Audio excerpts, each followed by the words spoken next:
Avogadro number. और Avogadro number क्या चीज़ है? ये एक कांस्टेंट है जो कि किसने पेश किया था या डिफाइन किया था या फर्स्ट टाइम इसको मेजर किया था, वो हम देखते हैं अभी। एवोगैड्रो नंबर जो है वो, उसका जो सिंबल है वो है Na, N for number and A for Avogadro. और एक कन्फ्यूजन हमारे दिमाग में पहले से है कि एवोगैड्रो नंबर आया कि वो एवोगैड्रो ने पेश किया था या नहीं। चलो देखते हैं कि ये एवोगैड्रो ने पेश किया या नहीं। एवोगैड्रो नंबर जो है वो, एवोगैड्रो एक साइंटिस्ट है, इटालियन साइंटिस्ट, एमिडियो एवोगैड्रो इसके नाम पर है। और ये अमीडियो एवोगैड्रो ने पेश नहीं किया। जो एवोगैड्रो है साइंटिस्ट, उसने क्या किया, 1811 को एवोगैड्रो ने कहा कि वॉल्यूम ऑफ गैस जो है उसमें जो वॉल्यूम है वो डायरेक्टली प्रोपोर्शनल होगा नंबर ऑफ केमिकल पार्टिकल्स के। अब केमिकल पार्टिकल्स क्या हैं? केमिकल पार्टिकल्स या केमिकल यूनिट्स। केमिकल यूनिट्स क्या हैं? एलिमेंट्स या मॉलिक्यूल्स। तो उसने ये कहा कि वॉल्यूम ऑफ गैस जो है वो डायरेक्टली प्रोपोर्शनल है नंबर ऑफ केमिकल पार्टिकल्स के। कि जितने जो एलिमेंट्स या मॉलिक्यूल्स होंगे उतना जो है वो वॉल्यूम होगा गैस का at constant pressure and temperature.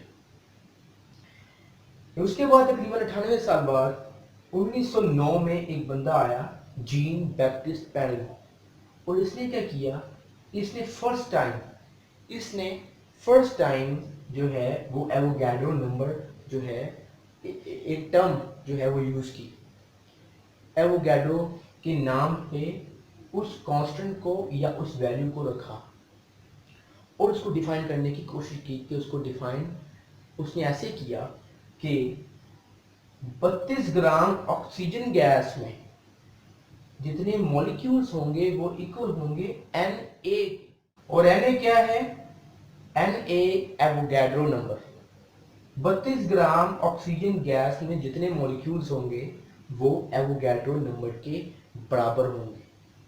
ये था फर्स्ट स्टेप जिससे एवोगैड्रो नंबर का जो है वो एक एवोल्यूशन शुरू हुई।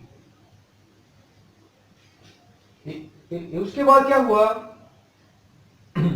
1865 में एक और बंदा आया, जोसेफ लोशमिथ।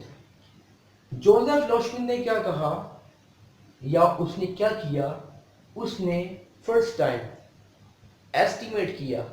क्या एस्टिमेट किया कि एक गिवन वॉल्यूम ऑफ गैस में कितने पार्टिकल्स हैं।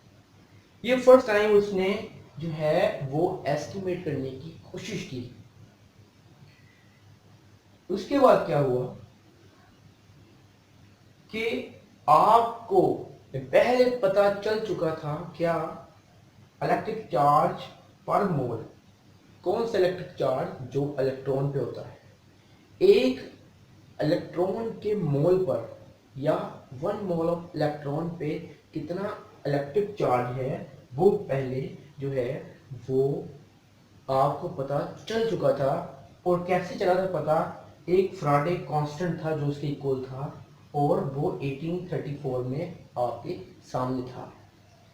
1834 में आपके पास जो है फ्राडे कांस्टेंट आ गया। और 1910 में रॉबर्ट मिलीकन ने चार्ज एक इलेक्ट्रॉन पे जो होता है वो मालूम कर लिया। अब हुआ कुछ ये कि 1834 में जब एक मोल ऑफ इलेक्ट्रॉन पे इलेक्ट्रिक चार्ज मालूम था और 1910 में रॉबर्ट मिलीकन ने एक इलेक्ट्रॉन का चार्ज मालूम कर लिया, तो मोल में मौजूद नंबर ऑफ पार्टिकल्स को फाइंड करने का एक सुनहरी मौका हाथ आ गया।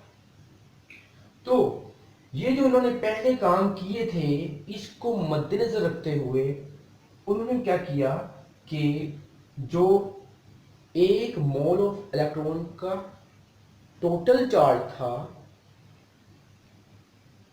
उसको डिवाइड कर दिया एक इलेक्ट्रॉन के चार्ज से। अब एक तरफ है एक मोल ऑफ इलेक्ट्रॉन पे चार्ज, कलेक्टिव चार्ज, और एक तरफ है एक इलेक्ट्रॉन पे चार्ज। जब आप मोल ऑफ इलेक्ट्रॉन के चार्ज को एक इलेक्ट्रॉन के चार्ज से डिवाइड करेंगे तो क्या होगा, आपके पास जो पार्टिकल्स का नंबर है एक मोल में वो आपके पास आ जाएगा। तो हुआ कुछ यूं कि आपके पास एक एक्यूरेट वैल्यू आ गई, और वो वैल्यू क्या थी, Na is equal to 6.02 multiply by 10⁻23। ये मैंने पूरा जो है वो सारा नहीं पढ़ा, क्योंकि ये सिर्फ हम इतना ही पढ़ते हैं 9th क्लास, जो आपकी बुक में है वो सिर्फ इतना ही है 6.02 मल्टीप्लाई बाई 10⁻23, और इसकी मुकम्मल वैल्यू ये है। ये आपके पास एक एक्यूरेट जो है वो number of particles in one mole या एवोगैड्रो नंबर आ गए। एवोगैड्रो नंबर्स की जो तारीफ है या डेफिनेशन है वो उस टाइम तक क्या थी कि 32 ग्राम ऑफ ऑक्सीजन मॉलिक्यूल्स में या 32 ग्राम ऑफ ऑक्सीजन गैस में जितने मॉलिक्यूल्स होंगे वो Na के बराबर होंगे या एवोगैड्रो नंबर के बराबर होंगे, और वो कितने होंगे 6.02 मल्टीप्लाई बाई 10⁻23। लेकिन बाद में क्या हुआ, बाद में आपका रेफरेंस एटम जिससे आप रिलेटिव एटॉमिक मास जो है वो फाइंड करते हैं वो चेंज हो गया। पहले आप यूज करते थे हाइड्रोजन और ऑक्सीजन जो हमने पहले पढ़ा है, लेकिन बाद में क्या आ गया C12 आइसोटॉप, और इसीलिए जो है वो पूरी डेफिनेशन ही चेंज हो गई कि 12 ग्राम ऑफ C12 आइसोटॉप में जितने पार्टिकल्स होंगे वो इक्वलेंट होंगे Na के या एवोगैड्रो नंबर के। और आपको पता है कि C12 का जो मास है या एटॉमिक मास है वो कितना है 12.00 AMU एटॉमिक मास यूनिट या म्यू, और ये आपके पास एक मोल जो है उसमें मौजूद पार्टिकल्स का नंबर जो है वो आ गया। ये एक नई डेफिनेशन है और यही जो है वो आपकी बुक में भी लिखी है, और यही आप याद करेंगे कि the number of particles which are present in 12 gram of C12 isotope, वो जो नंबर है वो कहलाएगा एवोगैड्रो नंबर, या ऐसा नंबर जो एक मोल में मौजूद पार्टिकल्स को जाहिर करे। ये है पूरी हिस्ट्री एवोगैड्रो नंबर की, जो एक ब्रीफ जो है जब ब्रीफली आपको जो है मैंने बताई है। नाम एवोगैड्रो के ही है ये एवोगैड्रो नंबर, लेकिन एवोगैड्रो ने पेश नहीं किया। इसको सबसे पहले डिफाइन किसने किया था, जीन पैरेंट ने, और इस बंदे को 1926 में फिजिक्स में नोबेल प्राइज भी मिला। 1865 को पहली दफा जो है वो जोसेफ लॉशमिट ने इसकी वैल्यू मालूम करने की कोशिश की इनडायरेक्टली। कैसे कि वो एक वॉल्यूम ऑफ गैस में मौजूद जो पार्टिकल्स का नंबर है वो फाइंड करने की कोशिश कर रहा था, और उसके बाद जो है वो फ्राडे कांस्टेंट आ गया। फ्राडे कांस्टेंट क्या था, एक मोल ऑफ इलेक्ट्रॉन्स में पर जो ओवरऑल नेट चार्ज है वो। उसके बाद 1910 में रॉबर्ट मिलिगन आ गया। रॉबर्ट मिलिगन ने क्या किया, एक इलेक्ट्रॉन पे जो चार्ज है वो फाइंड कर लिया, और जब हमने एक मोल को एक इलेक्ट्रॉन के चार्ज या एक मोल इलेक्ट्रॉन पर मौजूद ओवरऑल चार्ज, टोटल चार्ज को जब एक इलेक्ट्रॉन के चार्ज से डिवाइड कर दिया तो आपके पास एक मोल में मौजूद जितने पार्टिकल्स हैं उसकी आपके पास वैल्यू आ गई, और वो वैल्यू क्या थी, Na या एवोगैड्रो नंबर की वैल्यू। जो हम आज तक यूज करते हैं। ये वैल्यू पहली दफा 1958 में टेक्स्ट बुक में छपी और तब से यही वैल्यू चल रही है। सिर्फ उसकी डेफिनेशन चेंज हुई है कि पहले वो ऑक्सीजन के हिसाब से लिखी जाती थी, लेकिन अब वो C12 आइसोटॉप के हिसाब से लिखी जाती है। एग्जाम्पल है एवोगैड्रो नंबर की, और एवोगैड्रो नंबर की जो वैल्यू है वो आपके सामने लिखी है, जो हम पूरी कंसीडर नहीं करते या आपके जो सिलेबस में है वो कंसीडर नहीं हुई। ये आपकी वैल्यू है जो आप पढ़ते हैं और पढ़ेंगे आगे। 6.02 मल्टीप्लाई बाय 10 टू पावर 23। अब ये वैल्यू जो है वो एक डायमेंशन लेस क्वांटिटी है, इसका कोई यूनिट नहीं है क्योंकि ये नंबर है, और कई जगहों पर एक यूनिट आपको नजर शायद आ जाए पर मोल, कि एक मोल में आपके पास ये पार्टिकल्स हैं, नंबर ऑफ केमिकल यूनिट्स। उसके बाद जो है कुछ एग्जांपल देखते हैं हम। 1 मोल ऑफ एच एटम्स जो है उसमें एवोगैड्रो नंबर ऑफ क्या होंगे, एटम्स होंगे। क्या आपके पास अगर H एटम का एक मोल है तो आपके पास जो है वो नंबर्स की कुल तादाद क्या है, Na या एवोगैड्रो नंबर।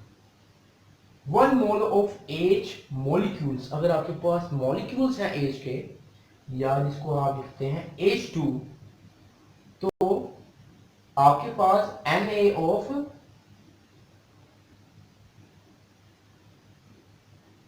मॉलिक्यूल्स है, एटम नहीं। अगर आपके पास 1 मोल ऑफ H2O है क्योंकि कंपाउंड है, आपके पास एवोगैड्रो नंबर ऑफ मॉलिक्यूल्स हैं। कौन से मॉलिक्यूल्स? H2O के।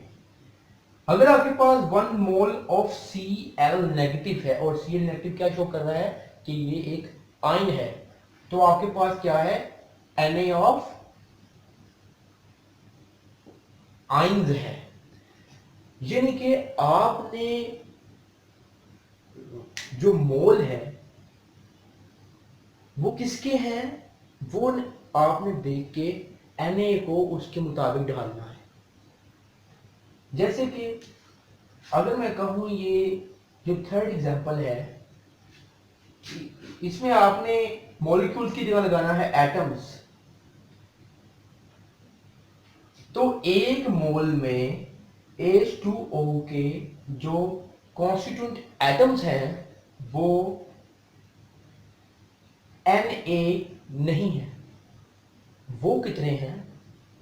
2 इसके और 1 इसका, ये हो गए 3। अब 1 मोल वाटर का है, इन एटम्स का नहीं। ये 1 मोल वाटर का है, वाटर के मॉलिक्यूल का, और एक मॉलिक्यूल में कितने एटम हैं? 3। तो आप क्या करेंगे, आप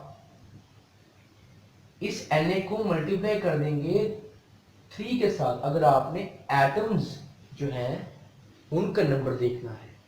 अगर आपने मॉलिक्यूल्स का देखना है तो आप सिर्फ Na लिखेंगे, क्योंकि ये 1 मोल ऑफ H2O है, जो H2O क्या चीज है, एक मॉलिक्यूल है।